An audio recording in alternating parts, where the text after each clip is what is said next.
So listen, a DSO is not for everybody, right? When I go and talk to the dental students, it's all about just explaining to them what DSOs are and not, how to kind of do your research. Once you've seen one DSO, you've seen one. Old dentistry, if you will, was like taxi cabs, and we were like Uber. And I think even the largest DSOs even barely represent, each 2% of the overall oral healthcare marketplace. You don't make money by reducing costs and limiting access. You make money by making it more affordable and increasing access. DSOs are disrupting the dental industry, as we talked about. For the foreseeable future, though, that disruption won't come by saying, hey, we're going to do dentistry outside of a dental office. I know you have pretty extensive background, both in working with government and in government. So what regulations right now are being worked on most actively? Yeah, I think it's... Welcome back to the Dental Economist Show. I'm your host, Mike Huffaker. Before we dive into today's conversation, just a quick reminder, if you're enjoying the show, you enjoy the content that we're putting out, please be sure to like, subscribe, or even better, leave a review wherever you consume your podcasts. Your support helps us to continue to bring valuable insights to dental professionals everywhere. Today, I'm very excited to welcome Andrew Smith, a distinguished leader in the DSO space and the CEO of the Association of Dental Support Organizations, better known as the ADSO.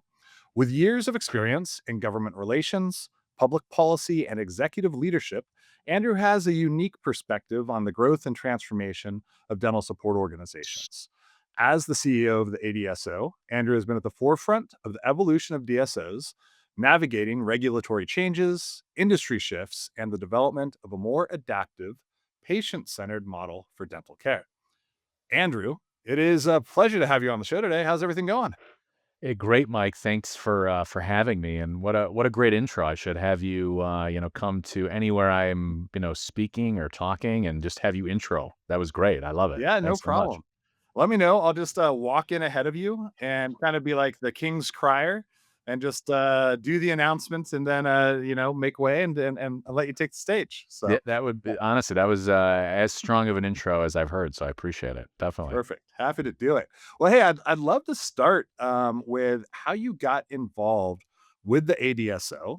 We talked a bit about your background. You've now been CEO of the ADSO for about 5 years, I believe. So if you kind of share, what drew you to this space and how it came about. Yeah, no, great, to be with you, and thanks again for having me on. Happy to kind of give the quick 60-90 second overview. So I had not had a dental background whatsoever. I went to school in Washington, D.C. at Georgetown, and really sparked an interest in the intersection of public policy, business, politics, and wound up interning on Capitol Hill a couple times, and fell in love with it, and wound up working on numerous campaigns, governor's races, Senate races, presidential races. Worked on Capitol Hill, White House, and then made my way. When I kind of, after 10 years of doing that, made my way into more of the business side and lobbying, and so really representing companies that had interests both at the state and federal level. And so, anyone that was highly regulated, I'd work with them on that. Wound up working for a longtime client of mine. Interestingly, they were in the cannabis space, and this was kind of the Wild West days of, when you'd go out to various states that were opening up, state regulations, and really kind of creating a regulatory environment that could work and all of that. So I did that for about 18 months, 2 years. It was a fun time. And then COVID hit, and I'd been on the road quite a bit, and decided to kind of take a little bit of a pause and do some more consulting, and was approached by a couple people that had been involved with ADSO, indicating that they needed a new CEO. And I had never heard of a dental support organization, and what really drew me to the position was the chance to meet many of the CEOs and founders of dental support organizations, whether it be PDS Health, Heartland, Smile Brands, Aspen, and numerous others. And what I really found unique was that they were strategic disruptors. And what I always enjoyed when I was working in politics, clients I represented, or that cannabis company, was that kind of strategic disruption. And how do you look at something and think about how do you make it better and more efficient and just overall growth. And so that was really interesting to me. And I think the association was also at an inflection point, coming out of COVID, particularly on regulatory aspects of fighting, you know, just constantly about how to exist. I always equated it to like we were the taxi cab, excuse me, that old dentistry, if you will, was like taxi cabs and we were like Uber. And there's, of course, market share for everyone and trying to figure all that out. And so we got to that point in 21. I came in and really looked at putting in a 3-year strategic plan that not only enhanced our advocacy position, but also what was our membership value proposition? What did our members also want outside of that in events, best practice learning, all of that. So it's been a wild, 5 years. I can't believe it's been that long. But it gets bigger and better each year. Yeah, so you entered the dental space kind of shortly after I did. I came in 20 end of 2019, beginning of 2020, and it was all new to me as well. And there's a lot to learn, a kind of a steep learning curve in dental in many ways. When you reflect back on kind of those early days, you just shared some of your kind of initial impressions, but what were kind of your overall impressions of the industry, and maybe even more importantly, like how has that initial perspective shifted for you as the DSO space has evolved?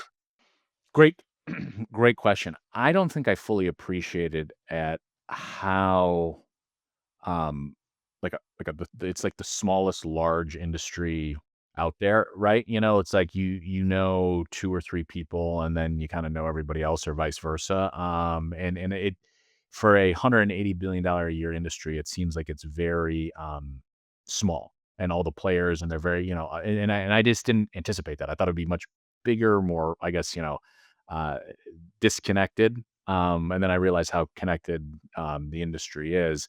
I think the biggest thing that I have kinda seen in a transitional point of view is that when I joined in 2021, there was still a significant, I think, thinking, even among our members to some extent, of like, "Oh, we're this new kid on the block. We're this disruptor." There's been some tension previously, whether it be with state dental associations or the ADA, and now it's become more of, you know, DSOs make up, 30% of the marketplace and 40% plus new dental students graduating or going into a DSO, right? So you're kind of reaching to that point, tipping point, if you will, of, when does it become 50 plus one? And so I think it's, not a matter of, oh, this is going to be a segment, but that this is going to continue to be the way people practice dentistry and that there is ample room for all different types of practice modalities. And I've just seen that over the last several years, right? And I think the biggest thing too is I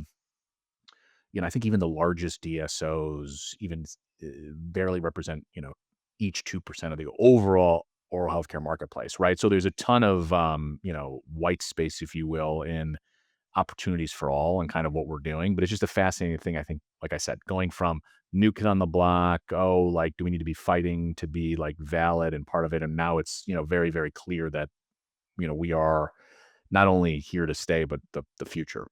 So that's been an interesting thing to see evolve. Yeah. And now from the perspective of the ADSO, how do you define who should be a member of your organization? Yeah, that's another great question. So I think it's where I look at.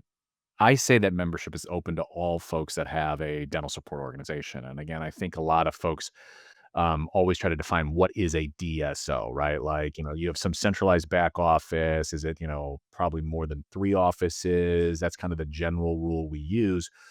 But I say, anybody that is a entrepreneur that is looking at best practices, looking to network, looking to grow, you have a home at ADSO, right? I think we have a value proposition that meets the unique needs of a DSO leader and their team, whether it be through our membership program when we do on a reoccurring basis, to the events we put on, to the public policy that we do, to the workforce development with working with students. I would say that, any size can gain tremendous benefits. Where I've seen quite a bit of our membership, interestingly, I would say probably 60% of our membership is probably those that have between 10 and 50 office locations. So kind of that mid-market segment, a very rapid growing. And again, no surprise, a lot of it is, you know, what are best practices? Who are leading various DSOs, but also more importantly, what type of industry partners, vendors are out there that other members have been utilizing that allow them to grow, to be more efficient, to deliver better patient care. So I think it's that ecosystem, right? Anybody that's looking to be part of that ecosystem of connectivity and learning, ADSO has a role for you. Yeah, when you look at the landscape today, and it's interesting because you mentioned that there's a lot of white space, and there is, and it's also, you know, I keep coming across new 10 to 50 location organizations that I had never heard of before. And so it is, there's the small space where you feel like we know a number of the major players, and you go to the conferences, you see a lot of the people, but there's also, I think, kind of a shadow element of organizations that maybe aren't necessarily plugged in to the conference scene or to kind of other organizations that are in the market seeking to help support them. What type of efforts do you all make to be able to get in front of those folks and help them understand that the ADSO is out here and here is the value that we offer and that we present? This may be a selfish question because as a software provider, it's very hard to um, know what you don't know or where they're at. And so I'm just kind of curious as to your viewpoint on that. Yeah, I mean, I think you hit a good nail on the head here. I mean, what's fascinating to look at is like when you kind of look at, the total addressable market of, those that have 6 to 50 offices, right? Kind of that, mid-market, growth. It's something like, rough figures like 225 entities are out there, right? With I think, 50% of that being 6 to 10 offices. So you're 100% right that, the marketplace is very broad, very diverse. And so, I think if you're thinking about how do you connect with those people, a lot of it is going through various channels, such as this, working with various stakeholders, going on podcasts and talking about the issues you're focused on. I also go to, when I think about our core audience, right? I think about it as, you know, DSOs, dental students, those that are kind of invested in the space, and regulators and policymakers. And so I tend to go to a lot of events that meet those audiences, but then also go to a lot of different conferences where there are more DSOs that may not even know if they're a DSO or not, but it's important to kind of get in front and talk about all of that. So a lot of it is being strategic about where you're going and how you're, messaging. And if there's synergies, then I think that's the best way to make those connections through those specific type events. But at the end of the day, it's really about going on platforms such as this, as well as in-person events. Now, I'd be curious your perspective on this. For quite some time, I would share with people that some of the customers that we have that are in the 100 to 300 location range will likely be at some point in the future what we could consider the next Heartland or the next Aspen or the next Pacific Dental Services. And for a while in early 2021 and 2022, it seemed like that might be where things were headed. We saw a few larger acquisitions. Heartland made the acquisition of American Dental Partners. It was a couple hundred practices. Smile Brands had acquired Midwest Dental, which was a couple hundred. And so it was like maybe we'll get into this kind of phase where the whales are buying the whales and there's more mergers with larger groups. And then over the past 2 to 3 years, obviously, we know of the pressures that the market has faced from interest rates and a lot of other kind of headwinds that have been faced. And we've seen kind of significant slowdown while there's still groups like Heartland who are maybe an anomaly in the sense that they continue to partner week after week, month after month with new organizations. But as you think to the future, do you think we'll see other organizations rise up of a similar size or stature of some of kind of the big four that exist today? Or do you think that the DSO model starts to lend itself more to a mid-market approach, a 50 to 150 or 50 to 200 location type of organization? Great question. And I wish I had a crystal ball on that because that's an ongoing conversation we have with our membership all the time. I think maybe just starting, just to show you how much it has shifted, right? Like when I first started in 2021, market was hot. Tons of, entities were being traded at, huge multiples, and all of this. And, I think the premise of that aggregating EBITDA and revenue and putting practices together was being rewarded, right? Now, I think they looked at too some of those transactions that were heavily fortified on in mergers and acquisitions and all of that. End of the day, lacked the integrated, strong systems and operating models to make efficiencies that worked, I think, with many of those that are now at that large size, right? When you look at the Heartlands and PDSs and Smiles and, not to just limit it to them, but they've got phenomenal internal operating systems, best practices that are, very well-oiled machines, right? So I think there obviously then was a retrenchment back to that, like back to basics 101, same store growth, same store growth, same store growth. That's all we heard in like 22 and 23 and, all of that, right? So at some point, it's hard to grow just on same store growth, right? So I think now we're in this new point where those that had been growing or gotten certain multiples, right, in previous years, they need to continue to figure out how to grow, right? Because if their multiple is, that they got to get a higher multiple. Obviously, we know how this works. So I do think what we're seeing and anticipating is I think there will be consistent consolidation in the next 24 to 36 months. At least that's the prognosis among a couple categories, right? I think on the scope of practice, I think you're gonna see some consolidation of some specialty groups, right? I think they've got a little better cash flows. They tend to be more integrated already, and so it's easier to kind of put that kind of piece together. So I think that could be an interesting thing to look at. I do think you might see kind of mergers of equals, if I had to guess, right? As opposed to maybe like the bigger guy buying the smaller guy. I could see kind of people pairing up together. Like, okay, I've got 55 offices, you've got 30, let's kind of get together, right? And does it meet, within in that, right? So I think that could be interesting. I don't know if, like, you're gonna see, like, these bigger guys, like, you know, buy, like, another, kind of mid-size. I don't know, maybe we'll see that, but I think at the end of the day, I think the bigger question mark too is, what does occur with the larger folks, right? Like, and I don't know the answer to that, right? I think everybody's asking, like, is are the public markets a potential option?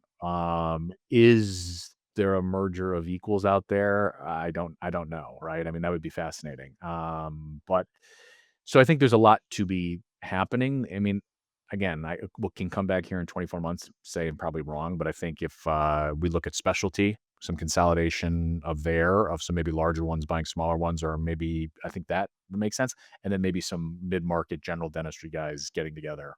That because at some point, we have a plethora of these entities, and at some point, in order to grow and be successful, there does have to be some consolidation. Yeah, yeah, the implementation of kind of standardized business operations and practices, I think is a really key point, to all of that, and to your point, when you look at a Heartland, a PDS, they have that, and they've really, really internalized fantastic systems for growth. I do think it's also very interesting to see what happens with the public markets. The speculation of many is that that's the next step for a number of these larger groups.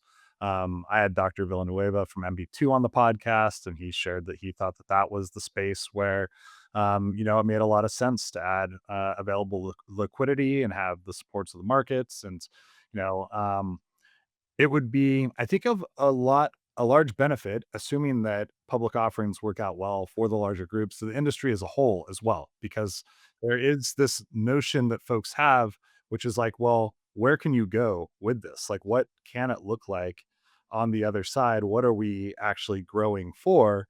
And what makes the most amount of sense? Um, I'd also be interested in your perspective on reputation of DSOs. And I asked this coming from, a software provider. We work almost solely with DSOs. I know many great people in the DSO space, and I run a podcast where I talk to DSO leaders every single week. So you probably know like where my perspective is on the importance of DSOs in the market. But when I joined Planet DDS in 2019, one of the surprising things to me when I was doing my research is how much negative feedback there was out on messaging boards and socials and other things about the DSO model as a whole. I then felt like that quieted down a little bit. And it seemed like over a few year period, people were starting to appreciate the fact that DSOs bring technology advancements that individual private practices don't have the bandwidth to evaluate or implement, that then they can learn from with the lessons that they see with what DSOs are able to have success with, and creating maybe some more disciplined models of operating. And there's all these benefits. And then as the last couple of years has kind of come to pass, and there's been bigger challenges in the markets to transact, there's been a larger influx of private equity backed DSOs. I've seen and heard more noise than I had heard before. And so it feels like, we're kind of in a little bit of the cycle. I guess maybe I'll ask it this way. Do you feel that there is an obligation or a responsibility of the ADSO to help protect the reputation of DSOs? And what is your perspective of where that stands today and how it can be improved if it needs to be improved in the future? Yeah. Great question. Um, I think yes. I think 100%.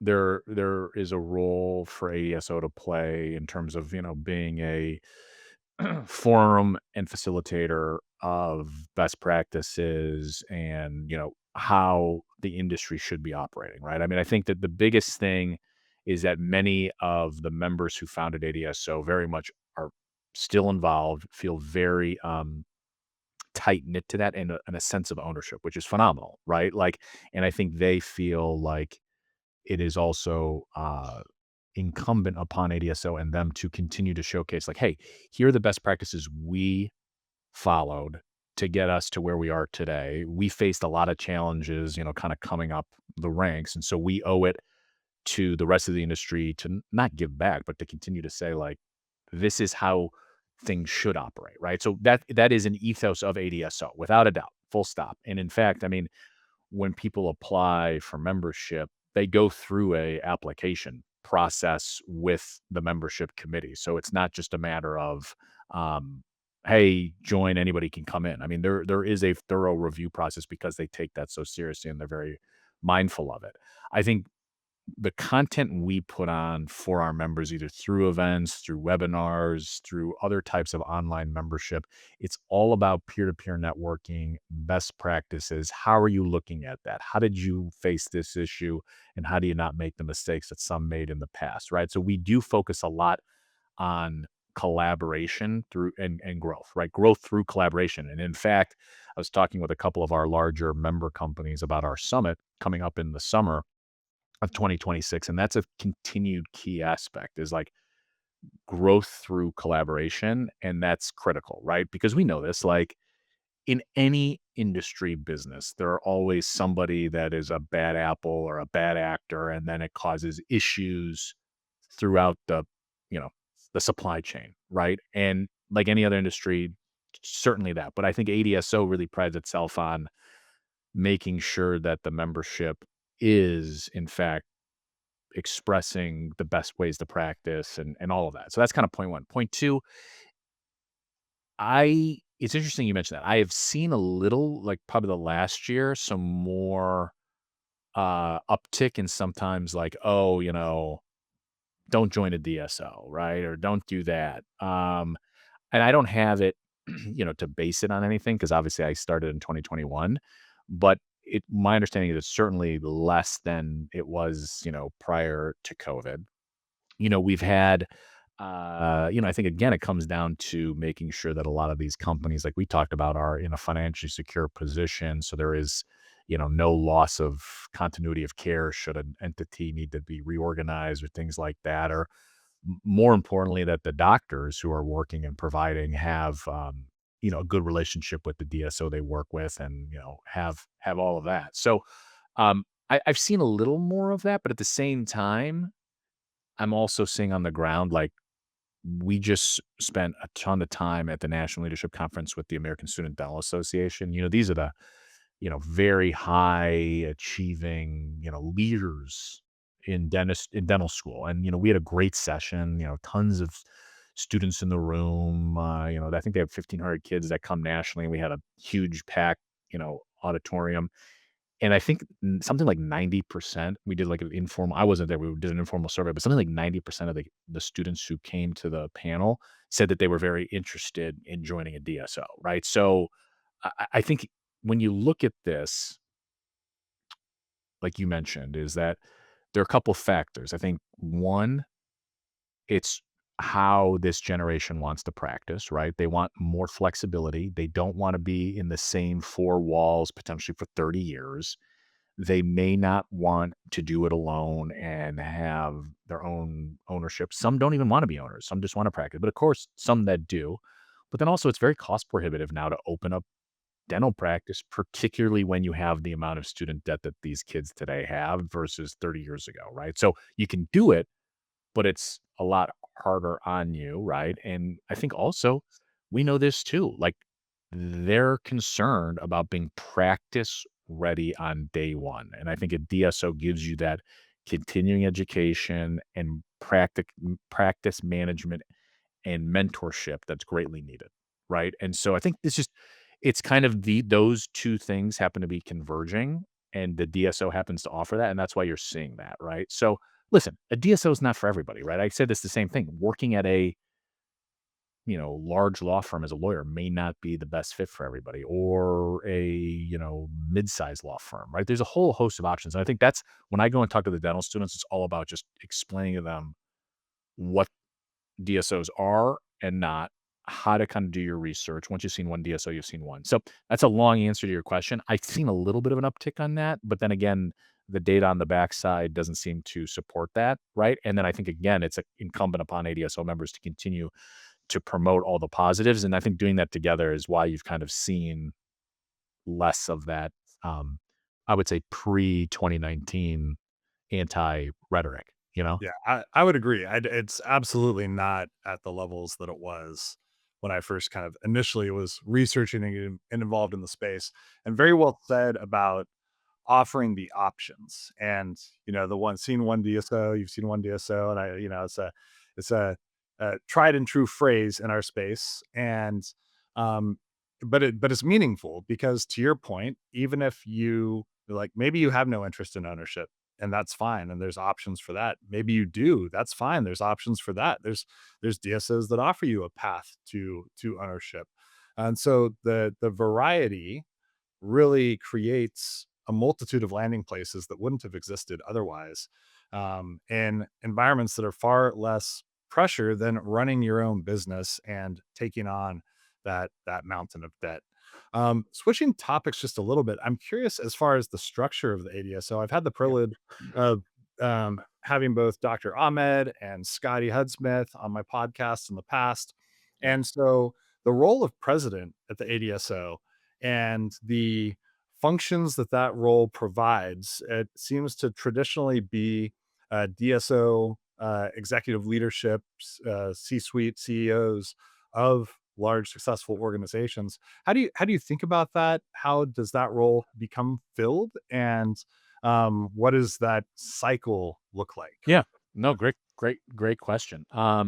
So the ADSO president, it's elected from our executive committee, right? So the executive committee is the governing body of ADSO and in charge with the direction and financial spend of our priorities. And so the president is elected from within the executive committee and is an executive committee member themselves. And there are very what we've done, and again, I've been very proud of this, is that if you're at a certain threshold in terms of size, revenue, you're an automatic executive committee member, right? But at the same time, what we've done is we've um, included different membership tiers and categories, and those folks have representation on the executive committee and are elected within their peer class, right? So, like, a prime example, Dustin Nettrell, who's been the longtime membership committee chair and is now the vice president, is from a mid-market size DSO, right? And that's been critical to get different viewpoints in and leadership. So you're elected to a 2-year term. You could, if you wanted, serve an additional year, 3 years. Most are fine with 2. They're like, "Great, I've done Sure, it, good sure, thing." yep. I personally like it. It's 2 years because I think some other organizations, ADA in particular, they only have a 1-year term, and so it's like by the time you get in the first 5 months and figure things out, then it's like, "Oh, you're almost out," right? So it actually gives some more, um, planning and opportunities to kinda lead the organization, right? And so, the role really is to be a collaborative partner with the ADSO team, and really thinking through and is essentially the voice of the membership, to myself and to the staff. Obviously, we all interact directly with executive committee members and non-members and all that, but it's really helpful to have I view Scotty and I view Dr. Ahmed and when Emmett Scott had it as a real, co-equal partner for me to better understand, like, what are you seeing as a CEO? Like, how do you feel as a CEO in terms of this content? Here's what, and so it's a really additive and selfish for me, a great guidance, advisory, and kind of helping us make sure that we remain committed to the mission that the executive committee and the membership would like us to do. But it's a great sounding board. At the end of the day, that's really what is really, and I've been blessed where Scotty's now the third ADSO president. I've had phenomenal presidents to work with, like super smart guys. Not only do they know how to build a business, run a business, interact with boards, members, been a plethora of guidance and advice, and also phenomenal ideas to help us continue to drive the organization to meet the members' needs. So whether it is you know including more events that we think are meaningful. Under Dr. Ahmed, we really launched this investor meeting that was really, really important to get the connectivity of our members. I think you're going to start seeing a lot more exciting stuff on the Scotty front too, of you know integrating quite a bit of other types of member content pieces that are really impactful and meaningful for the membership to better understand. So again, it's just a great working relationship. I like the 2-year aspect. It's great. And we've um I always try to remind my team that these folks are doing this for free, right? Like, like they got it. They have a real day job, right? And so they give up, a good amount of time to help better the industry, make sure that the members' priorities are reflected. So it's it's great to have such innovative thinkers. Now you mentioned ADA, and they recently announced that they were, doing a $20 million budget cut. And look, I think a lot of people have been looking at budgets and areas where there are programs that may need to be reduced or costs that need to be cut. One of the a portion of what that cut was, which was touched on a number of different programs and elements. But one portion was DSO, as they frame it, DSO and large group practice engagement. And this is actually from their website. It says further strategic engagement with DSOs and large group multi-site practice organizations will be concentrated under the Council on Membership's duties and responsibilities. The work of the large group multi-site practice engagement task force has concluded. So they did close down some of what the programs that they were offering. What's your perspective on that? Does that leave a larger responsibility for the ADSO to fill some gaps, and how do you view it? Yeah. No, I think one of the most exciting moments of my tenure at ADSO was, I think, in the summit in 2023. I had then executive director Ray Colmia with ADA come and do a little bit of a fireside chat at our summit. And I think just the sheer fact of having the ADA ED on stage at an ADSO event a few years prior would have been unthinkable, right? And so I think from my tenure, there has been a very strong collaborative relationship with the ADA, and that continues to today, right? And so I think obviously, like any organization and any industry as it continues to grow, you got to pick and choose priorities, right? And I know that, the ADA was kind of undergoing like, how do we continue to have a critical, meaningful voice in dentistry? And I will say I work very well with the ADA leadership. Our government relations team works hand in glove with them on many important issues like dental insurance reform, licensure portability. No daylight there. Great. I've got a good relationship with Dr. Shapiro, their interim ED. Work a lot with Marco on, Marco Vulicevic. I always Yeah. butcher his last name. The Sorry, the real Marco, the but real dental economist. talk about a guy who has great data, like phenomenal Yeah. insights, all this stuff. So my point is, great working relationship. They gave us a heads up at the end of the day that, hey, they're reprioritizing how they spend their dollars and are thinking through how they continue to be a leader within dentistry, and that this has nothing to do with their lack of commitment in supporting the future of DSOs or that DSOs are a significant market player or anything like that. And so I had a very good positive conversation. They told me, that it was something that they needed to do for internal reasons, but that they remain committed. And they have quite a bit of DSO supported dentists that are in ADA, and we've spoken to their board numerous times. And I'm looking forward to working with Dr. Shapiro and their new incoming leadership. Really good working relationship there. I think at the end of the day, it's more of like, hey, this is something that is nice to have, but we're able to do it through other um, means. And so I think, for what does that mean moving forward? Well, I think at the end of the day, you're still going to see us collaborate with ADA on all things public policy where we're aligned, which is 99.9% of things. Secondly, I think you're going to see us continue to collaborate around data and where the industry is going and how we can be continued stakeholders.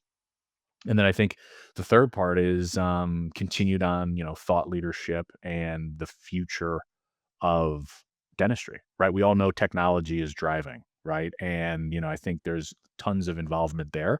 So I see it as a continued positive collaborative relationship. And I'm excited to kind of see who the next, you know, leader in ADA is. And I look forward to working with that person. Fantastic. Now, let's talk about regulation a little bit. And I Oh know yeah. you have Favorite topic. pretty extensive background both in working with government and in government. So, what regulations right now Yeah. the are being worked on most actively? What are the areas where you see the greatest opportunity in the DSO space? What are the biggest challenges? I think the good news before I joined this kind of talks about where I came in and they were at an inflection point, right? A lot of the organization had been like, oh my God, something bad is happening in this state. Let's just go over there. Oh my God, something bad's happening over there. Instead of building kind of a robust strategic vision of how to mitigate any risk or, look for upside and opportunity, right? So, we have been very, very focused the last several years in partnership with ADA and many other stakeholders like the Dental Hygienist Association, particularly around, licensure portability. If you're licensed in one state and has reciprocity in another state, just to create a more efficient opportunity for the clinician and also to go meet where the patients are, right? So it's just again faster, easier, cleaner. It's again, some of this is a little bit of arcane cottage industry type stuff. And so like breaking down some of those barriers for modern practice of dentistry were necessary and glad we worked on that. So that was a huge success. We've been continuing to look at that. Again, reforming dental insurance, right? I think we all know getting more and more people to utilize benefits that pay for significant dental services that are needed is something that's very important. And we'll work in states to look through and figure out like, hey, how do we continue to make sure that the patient is utilizing the most of their benefits and while the provider is being, compensated appropriately to make sure that the care is delivered. So those are ongoing issues. I would say what we've seen over the last several years, and as again, it's been a move away from this, corporate practice of dentistry, right? I think everybody recognizes that's no longer there, but we always have to be mindful, like, that there's church and state, right? Like we, of course, support, we don't do anything clinical, all that. But what we've seen, and we've been roped into this, I think, more tangentially and inadvertently, is there has been a lot of involvement of private equity in healthcare generally, right? And we were talking about, going back to the earlier conversation, some bad actors, right? So some private equity entities were involved in health systems and hospitals, and when they came in, they basically uh, cut costs that might have driven up costs for the patient and limited access and had to close. And so there's been a rightly so focus of state legislatures, Republican and Democrat, to look at what role should private equity play in healthcare. Um, Sometimes dental inadvertently gets roped in, right? And so our job is particularly to go in and say, listen, as of now, dental is currently a fundamentally different delivery care model than medical, right? So, like, in order for us to even make money, we need to expand care and invest in the platform, right? So, the actual opposite occurs in dental when any type of capital comes in, whether it be private equity or vice versa. You don't make money by reducing costs and limiting access. You make money by making it more affordable and increasing access. And so part of our job has been really to go through and make sure that dentistry remains out of those transactions. And for those listeners listening kind of into the weeds, but basically it's like a certain threshold where either in some instances a transaction is occurring, it needs to be approved by a state attorney general or a certain time frame, all those other things. And again, that can cause potential issues of going into certain markets, or those that are investing might take a second look. So that's again another really important piece. And then of course we need to be mindful that that doesn't kind of creep into any of the corporate practice of dentistry statutes, right? By We've seen some states maybe look a little at saying, oh, based on your capital structure, that then would, they're looking to make changes to how that would impact the corporate side of dentistry, which, again, that's a interesting new take. So again, I think it's more our job is to be mindful and aware and getting in front of legislators to say, we agree with you that a lot of these things need to be solved, but you also have to be very, cognizant of how you focus on this, and that, we're kind of outside. So that does take up quite a bit of time from our members, and making sure that our team is focused on that. And then I think, again, like down the road, still to be determined. I'll be very curious to see, what comes within AI, right? Particularly the use of AI on the healthcare side. I haven't started. I think a lot of people are thinking more about, like, how do you regulate AI? I think the bigger concern is more about, is AI taking away entry level type jobs or certain white collar jobs? But I think at some point there will be questions about what is AI, doing within healthcare, and where the rules and regs should be going there, and all this other stuff. And again, dental's unique and different. So I'm more prognosticating maybe 24 months, 36 months down the line that that might come into it, and just figuring that out. And I think the industry is still trying to figure out too, like, where does AI fit in, right? And how? So I mean, that's more me speculating. But I think you'll continue to see, and what I tell our team, and I'm sorry to be long winded here, but I think it's appropriate to think about it. But like when you look at the last several political elections, okay, 2024, President Trump got reelected because of his message on affordability and lowering prices. Okay. And you're starting to see some backlash of the perception, whether you believe it or not, that he's not as focused on that. And that's why you're starting to see him, doing a lot of aid for farmers, and maybe the tariffs cause some higher prices. People are concerned about affordability and prices. We were chatting before we started here. You had a governor's race in New Jersey, in Virginia, and New York, all ran on the affordability pricing message. Different solutions for how to do it. One's a Democratic Socialist, two are centrist Dems. But what I mentioned is that people are hyper focused on affordability right now. And particularly if there's not funding for the ACA subsidies, people's premiums are going to get jacked way up. So what I keep telling our members that we need to be mindful of is that there is a sentiment in the public policy discourse around the affordability of things, particularly healthcare, right? And that we will be in that conversation just because we're a healthcare provider. But we need to kind of showcase how we're keeping people in care, affordability wise, pricing wise. And so I think that's why you're going to start seeing that, just a general anti-business in healthcare. And how do we navigate that and showcase what we actually do?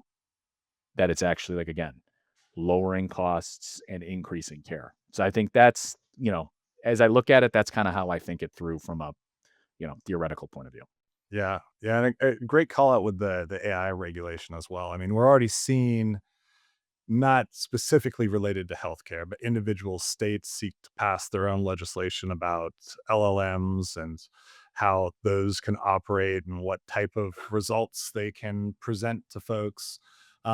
Which is it's interesting and maybe a little bit scary at the same time, given the fact that my main concern with all of it is it's moving so quickly. And when you're going to legislate something related to it, if you're not doing it with really smart people thinking of second and third order effects of what that legislation is going to result in, it could create some real kind of harmful outcomes. But glad there's a lot of smarter people than myself working on these kinds of things. So, um, and I want to be conscious of time, but I would love to hear.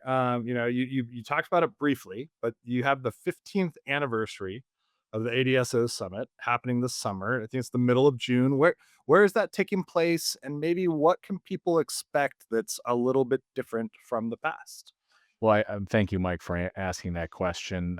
So it's going to be in Chicago this year, which is my home city. Wow, awesome. And so I know the Bears are playing the 49ers soon. So I see your They hat. are. Yep, I've got yep. Mike Clark Griswold, traditional Chicago Bears hat. I should have worn it if I would have known you'd have your 49ers hat on. That would be But great. but no, a great time of year to be in Chicago, middle of June. Yeah. It's the 2 main days are that Tuesday, I think the 16th, and that Wednesday, the 17th. I'm pretty confident on that. Yes, 15th anniversary, which is kinda hard to believe, but, before ADSO really coalesced around public policy and advocacy to fight some of these corporate practice of dentistry things, the real genesis and inception of ADSO was about getting together, networking, peer-to-peer best practices, and kind of seeing, how are you trying this? How are you doing that? And where you're going, right? So I think we've always tried to that's in our DNA and our ethos. And I know it's cliche to say that, but I think we're really looking at integrating that even more this year. And what I will say is that we have always had room for many of it not just being for CEOs, content created by CEOs for CEOs, but also their kind of senior teams or who are helping them lead that. And I think we're going to continue to double down on this being a very focused event on DSO CEOs and their management teams. We're going to have several global DSOs, so it's going to be kind of more of a global look too, right? So we're going to have, folks from the UK, folks from, Europe and vice versa, and we're going to kind of integrate them into the conversations. But I think the real question mark here is, we want this to be a, global management leadership type event. And people use that word leadership a lot, right? And so we got to define what that is. But I think the real idea is to what we've been talking about. Like, here's how the industry has evolved. Okay. Hearing from adjacent experts probably about, okay, like here's how things were disrupted, but dental's a little different. The example I always give is, you know, Netflix is in the news right now because they're buying Warner Brothers, right? But it's like Netflix started, as we know, from a $40 late fee that Mark Randolph, one of the founders of Netflix, paid at Blockbuster. Okay. DSOs are disrupting the dental industry, as we talked about, right? At the end of the day, for the foreseeable future, though, that disruption won't come by saying, hey, we're going to do dentistry outside of a dental office, right? Like, unlike the brick and mortar Blockbuster being disrupted and moving into that streaming. But it's more about what is DSO 3.0 going to look like. So I think there's going to be some big topics around that. Industries that have looked at disruption, how they've handled it, how they were successful, how some weren't. And then I think making sure that the teams are also collaborating around that. Remember that I mentioned that growth through collaboration. And so, like, what else is happening? How do we grow on that? So stay tuned. We're going to build out a pretty good agenda. You'll start seeing some more at the end of January, but it's going to be, I think, the best one yet. I like the global side. I like that we're kind of continuing to um, really push in that management team. But it's going to be, there's we're very cognizant that the marketplace for events is pretty saturated, right? And we want to make sure that if people are giving up their time and money, both from the vendor side and the DSO side, that it's very relevant and timely and thought provoking. And I do believe that our content is still the best and the strongest, and excited to kind of incorporate more of that kind of really next step and Yep. having all Yep. that. So it should be good. I think you'll also see we're going to be doing some podcasting live from the event and all that other stuff. So Awesome. it'll be the best one yet, as I like to say. Very cool. Well, we will be there and looking forward to it. Fantastic. Love it. And yeah, thank you so much for joining. This has been a real pleasure. Really appreciated the conversation. Yeah, Mike, thanks for having us on. I know I probably was long-winded. That's my, recovering lobbyist self. So I apologize, but I appreciate you having me on. Perfect. The Dental Economist Show is brought to you by Planet DDS, home of Dental OS. To find out more about how cloud-based dental software by Planet DDS helps unleash dentists and their staff to focus on patient care, visit www.planetdds.com. Stay tuned for upcoming episodes by following wherever you listen to podcasts. And thank you for listening.